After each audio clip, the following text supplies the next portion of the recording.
Now, we should add that in addition to this wonderful high-minded philosophical warrior ethos thing, there's much more grounded, understandable reasons why Japanese soldiers might be reluctant to surrender or flee.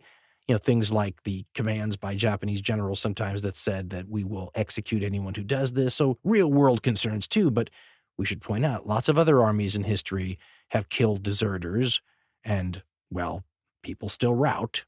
So there's some combination of elements going on here that ends up creating a Japanese military that from the very beginning, the Imperial Japanese Army will have morale that's probably equal to the other best armies out there. And it will only get higher as time goes on. Remember, this military only exists from like the 1870s, 1880s, it really is built. And of course, in 1945, it all comes to a halt. But in that time period, you will go from instantly higher than should be expected morale to unbelievable fanatical levels of morale.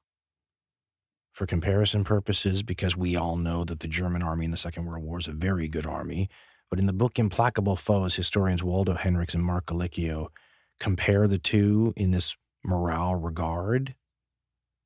They point out that the Japanese situation was often just going to be a question of victory or death. They write, quote, "Surrender was unthinkable.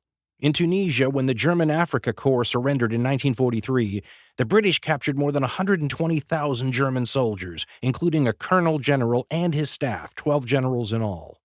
The Allied liberation of France in the summer of 1944, they write, netted another 200,000 Germans. As the war progressed, the Allies captured so many German officers that the British set up a special residence for them in the English countryside. During the final weeks of the war in Europe, more than 1,500,000 Germans surrendered to the Western Allies.